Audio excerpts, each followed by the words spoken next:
Among ICDDRB's many admirers is Dr. Alaa Murabit, a Libyan-Canadian doctor who has too many achievements for me to list and for her young age. She's a medical doctor, one of 17 Global Sustainable Development Goal advocates appointed by the UN Secretary General, and a UN High-Level Commissioner on Health, Employment, and Economic Growth. Alaa was most recently appointed Executive Director of Phase -1 LLC, which provides thought leadership in conflict resolution, inclusive security, peace building, sustainable development, and security cooperation. No less a figure than John Stewart has called her the Libyan Doogie Howser because she started her medical studies at age 15. So, Alaa, marhaba bik andna. And please, if you will put your hands together and join me in welcoming the extraordinary Dr. Alaa Murabit to the stage.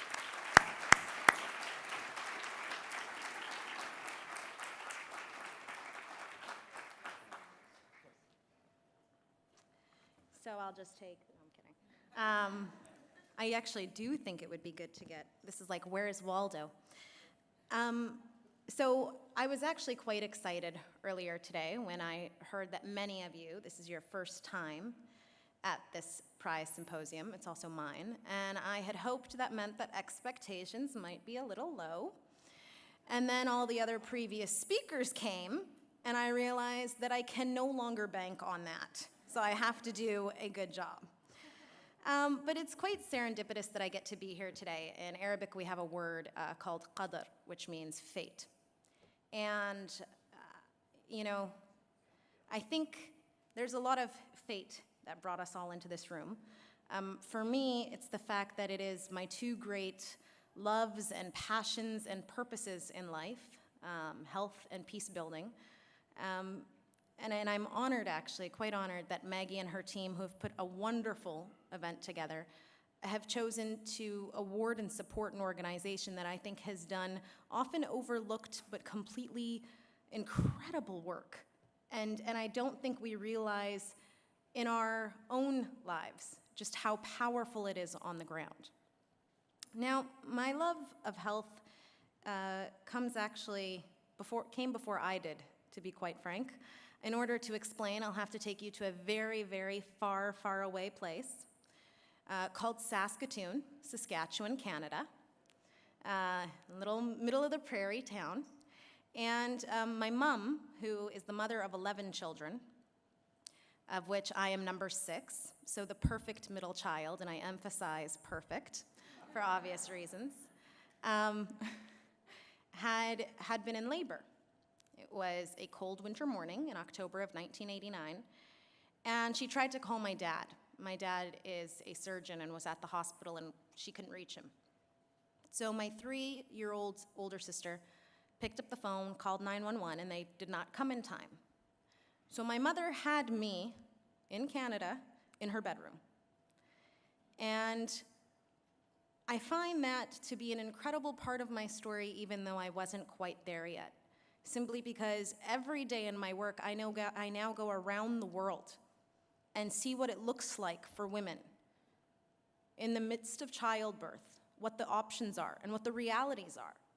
And I'm quite humbled by the healthcare systems that we have that do support universal healthcare, but more so by the women around the world whose healthcare has come secondary, to military and to surveillance, and into what our traditional versions of security are, what they've gone through and what they continue to go through in an effort to encourage and engage policymakers to do more. Now, as I was growing up, I always knew I wanted to be a doctor. It was why, when I was 15 and finished high school, I immediately went into medical school. And the reason I knew that is because when I ask most people what the most holy place they can think of is, a lot of people go for like the obvious ones, right? They're like, oh, a synagogue, a church, a mosque, a temple, which may not be wrong answers, but to me it was always a hospital. If the walls of a hospital or a clinic could speak, they've heard more prayer than I would argue any place of worship. They've seen people at their very lowest, where their color of their skin or their religion or their gender didn't matter. They see people begging for the safety and security of their loved ones or themselves. In fact, health has always been known to be an incredibly powerful tool. In the times of colonization, the General Hubert Lotley, who they call the maker of Morocco, going back to your thing about lions not getting to write their own histories, he said that doctors, when used appropriately, are the most effective tool at placating and controlling a people. Imagine that, a military general saw healthcare as the tool that mattered most. And it's no surprise. When we look at the greatest thought leaders of our time, they've all seemed to come to one conclusion, which is that healthcare is going to be the single greatest concern of the 21st century. And earlier, when Deepak Chopra was talking about how we define ourselves, if it's not based on our titles or on our jobs, I realize I probably define myself as an arms dealer, which might seem unusual. But it's because I think it's on us to redefine what security looks like and what arms we're talking about. And to me, the arms that we're dealing are education and healthcare. They are doctors and needles and vaccines and oral rehydration solutions. Because that's actually, if we look at the data, if we look at the anecdotal evidence, that is what has proven to be successful in creating peaceful and prosperous societies. Not the surveillance, not the guns. And I think it's on us as the humanitarian community to take control of that conversation and to start saying that we've looked at security way too narrowly for way too long. Now, growing up, my oldest sister, Amira, I shared a room with her, and obviously I took her sweaters and stuff. So I learned quite young that she was very observant. But I also saw quite early what educating a girl looked like.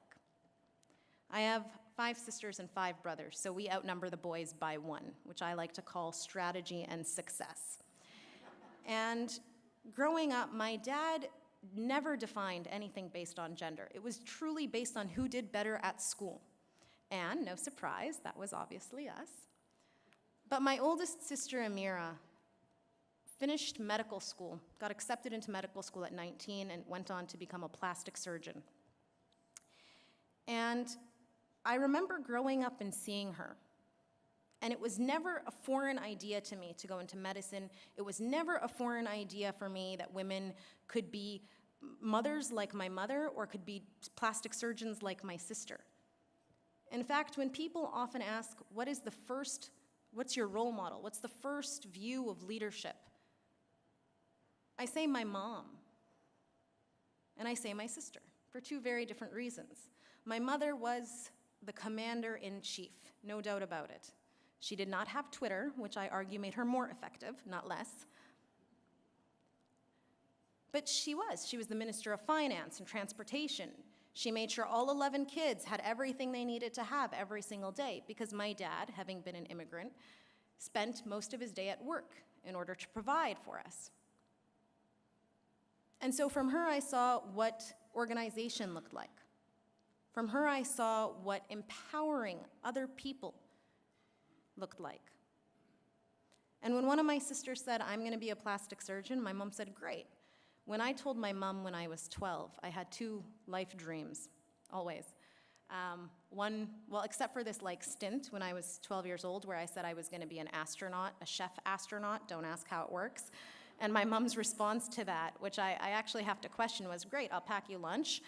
And I worry that maybe they've enabled me too much. But my 2 lifelong dreams were to be a doctor and to own a yellow VW Beetle. I've managed to do one, which most people would argue is the harder one. But the reason I mention it is because it didn't matter what any of her children said. She listened, which I think all good leaders do. She supported our strengths. She made us aware of our weaknesses. And when we argued, which as you can imagine 11 kids do quite often, she made us figure it out. She'd mediate, but we'd actually have to listen to each other and negotiate. And with my sister, I saw what it looked like to be your own role model. Oftentimes, especially now, I walk into rooms and most people I work with are much older than me, much more male than me, and oftentimes white. I am usually the only young woman and oftentimes the only person of color or minority. And I remember going back home and telling my parents this was unusual, that I felt oftentimes uncomfortable. And my sister said to me, sometimes you have to learn to be your own role model. And I think that's what leaders today need to do. We don't really have a lot of good ones right now. And we have to stand on our ground and be our own role models and define not only what's important, but how far we're willing to go to ensure that it happens in our communities. Now, beyond that, as you can imagine, I am a bit of a data nerd. I appreciate a good set of numbers. I love statistics.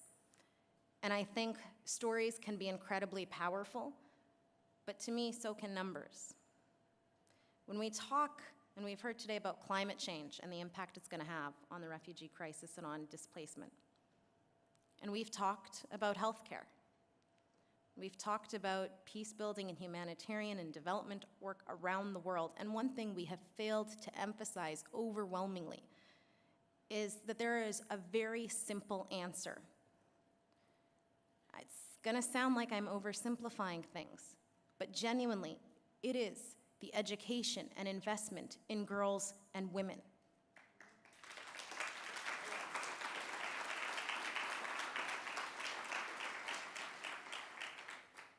Now, the reason I mention that, aside from the obvious moralistic reasons of the fact that girls and women are humans, and I would hope humanity has not gone so far off that we don't need to be reminded of that, is that when we educate a girl, when we educate 10% of the girls in a country, the country's GDP goes up 2 to 3%.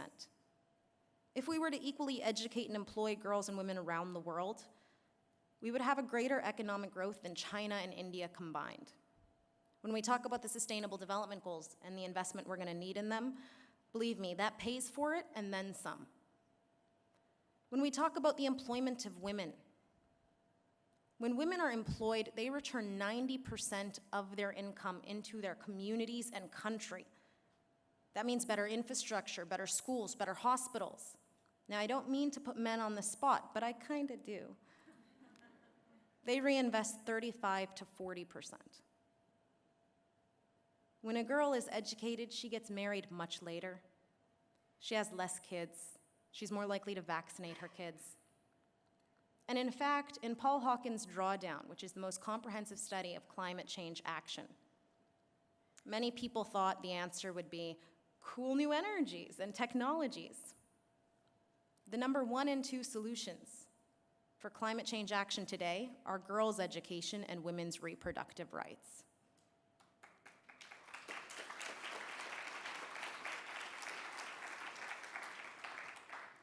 And that's not even going into the peace building space, where who can guess for me how many peace processes last 5 years? Yell it out. Who can guess?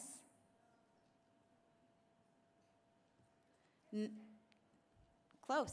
Less than 90% of peace processes will succeed 5 years or longer. Now imagine that they usually take 4 or 5 years to even get on the books. The investment, the time, the energy, the effort, and nearly 90% fail. With women and with inclusive processes, they are 35 times more likely to last 15 years. That's not a small difference. And when we talk about that, that's a generation. That's building schools and hospitals and infrastructure. That's companies coming back and reopening the country and the community. That's decreasing the chance of conflict even 100 years. But we don't know those numbers yet because we haven't had the data long enough, because we haven't been including women long enough.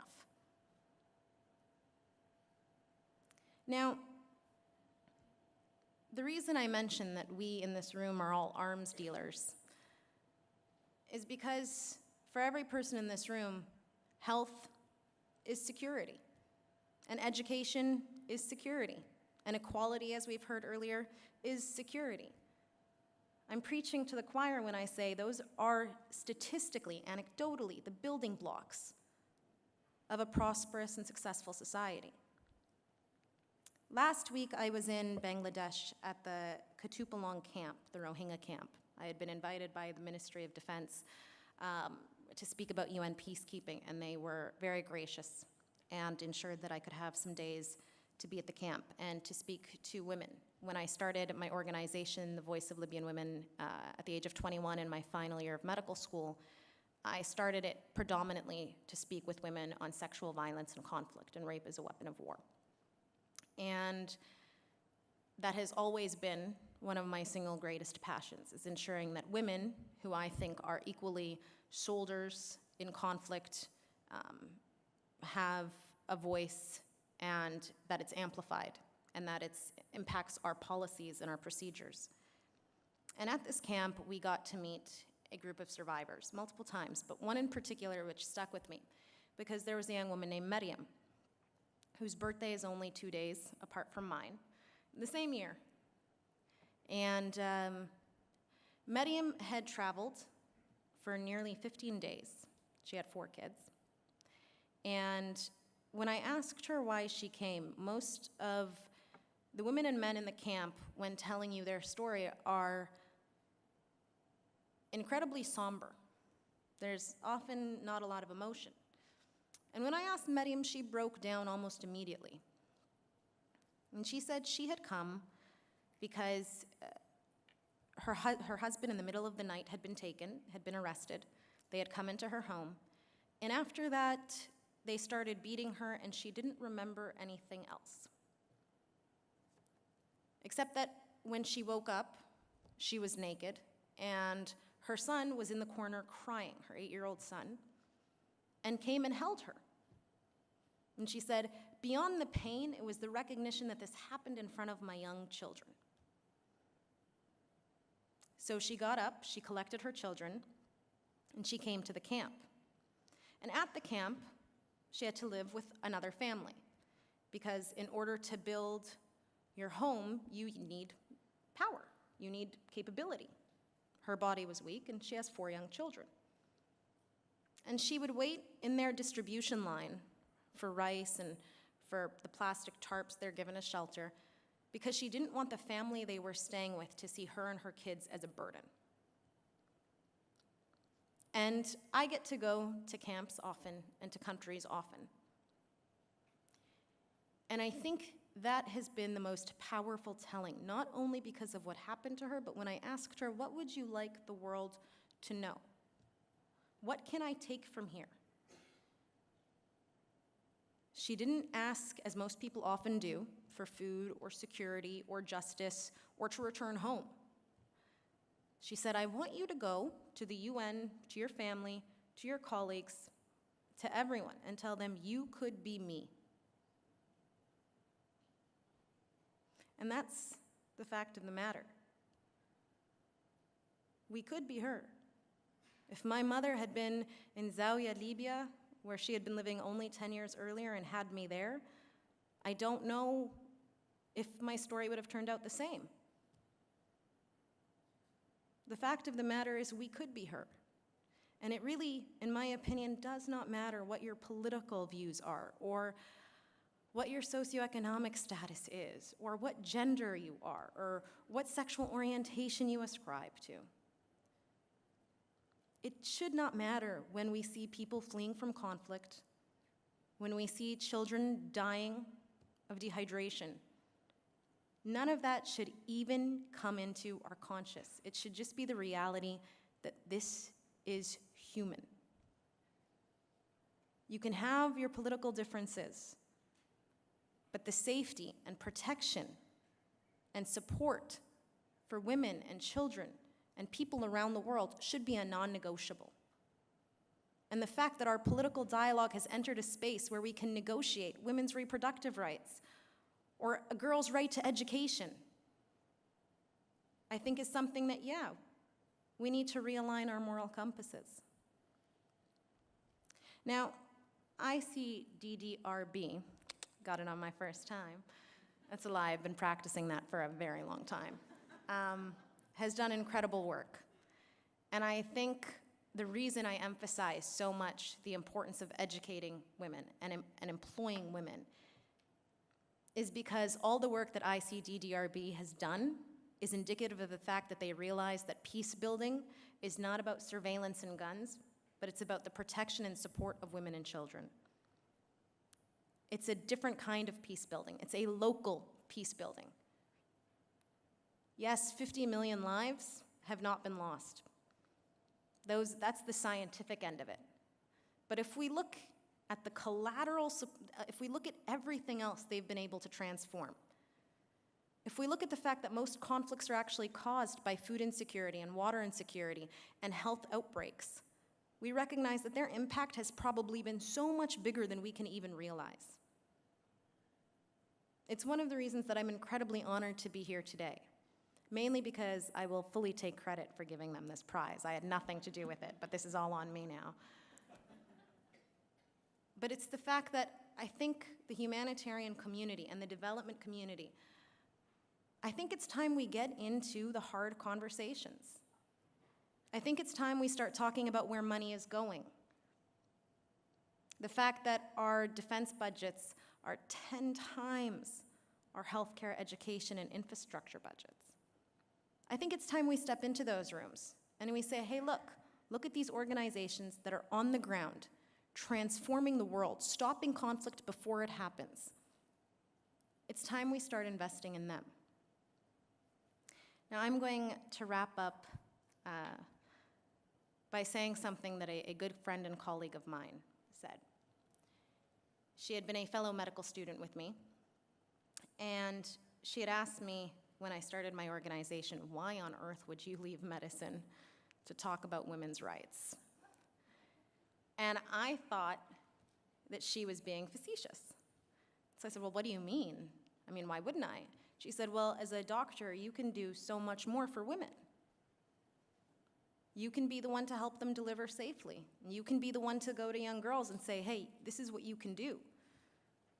And it took me a few years, but I've realized the power and importance of her words, that each and every one of us, whether we work for Hilton Foundation or Tostan, or whether we work in the media, each and every one of us in our respective communities and jobs, we have a platform, a power, and a responsibility. And it's on us to go to our own communities and to demand change, and to go to our own communities and amplify those who are doing incredible work. That's our responsibility. Much like ICDDRB has done in their community, we have to look at the challenges in front of us and act accordingly. Thank you.